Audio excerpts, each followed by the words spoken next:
Long before he was a hero, Thor Odinson was a walking natural disaster. He was the nearly immortal god of thunder, wielding raw, unchecked power. As the Prince of Asgard, he commanded Mjolnir, an enchanted weapon forged from alien Uru metal. With a single swing, he could summon cosmic storms and level entire planets. But that kind of strength requires discipline, and in his youth, Thor had none. Driven by pride and an endless thirst for combat, he recklessly broke a fragile, centuries-old peace treaty with the frost giants. Odin, his father, realized a terrifying truth. Raw, immortal might, unmoored from restraint, is a severe liability to the safety of all realms. To correct this, Odin took extreme measures. He stripped his son of his godhood, erased his memories, and cast him out of Asgard. Thor woke up trapped in a frail, mortal body. Banished to Earth, he was now Dr. Donald Blake, a human physician who relied on a walking cane and had to navigate the world with severe physical limitations. This animated diagram illustrates the specific nature of Odin's enchantment on Mjolnir. Godly power alone will not unlock the weapon. To lift the hammer, the user must provide an equal counterbalance of mortal humility. It acts as an absolute moral judge. Odin's curriculum was clear. Thor's greatest challenge was not surviving a cosmic war against alien armies. It was surviving absolute powerlessness, forcing him to learn the inherent value of human fragility. Fleeing extraterrestrial threats in Norway, the mortal Donald Blake discovers a gnarled wooden stick in a hidden cavern. When he strikes the cave wall to escape, the wood erupts into blinding energy, reverting into Mjolnir and flooding Blake with his lost memories. He was the god of thunder once again, but the arrogance was gone. His time living as a vulnerable physician and his deep affection for human nurse Jane Foster had instilled a deep empathy he previously lacked. Instead of abandoning his earthly life, he chose a dual existence.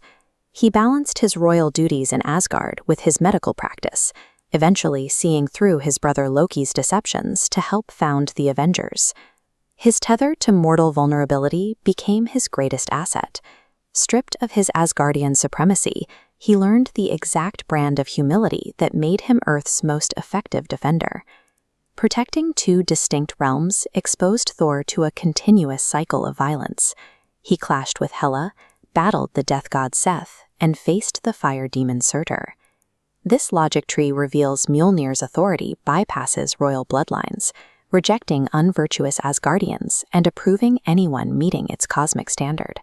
Cybernetic alien Beta Ray Bill passes this test, gaining Thor's power and the weapon Stormbreaker. Consistently, the hammer later accepts mortal host Eric Masterson. The name Thor stopped being one man's personal identity. It evolved into a universal title, awarded only to those possessing true valor. Then comes the moment that tests everything. The Odinson falls out of favor with the enchantment. He becomes entirely unworthy, and Mjolnir refuses to move for him. The once glorious prince is left diminished, forced to traverse the realms relying on Jarnbjorn, a heavy, unenchanted battle axe. His sudden absence leaves a massive void in the defense of Asgard. Stepping into that vacuum is an incredibly unlikely candidate, Jane Foster, a human currently fighting an aggressive, late-stage cancer diagnosis. Her physical body is failing, but her spirit easily passes the enchantment's test. She lifts the hammer, claiming the godly abilities, and officially taking on the mantle of Thor. It presents a striking paradox. True worthiness has nothing to do with physical invulnerability. It is defined by a complete, unwavering willingness to suffer for the greater good. Jane Foster's tenure reaches its breaking point when the monstrous entity known as Mangog launches an apocalyptic assault on a vulnerable Asgard. Every time Jane transforms, the godly magic purges the chemotherapy from her system, accelerating her illness. Yet, to defeat the beast, she intentionally triggers one final transformation, knowingly sacrificing the mortal body that the magic was keeping alive.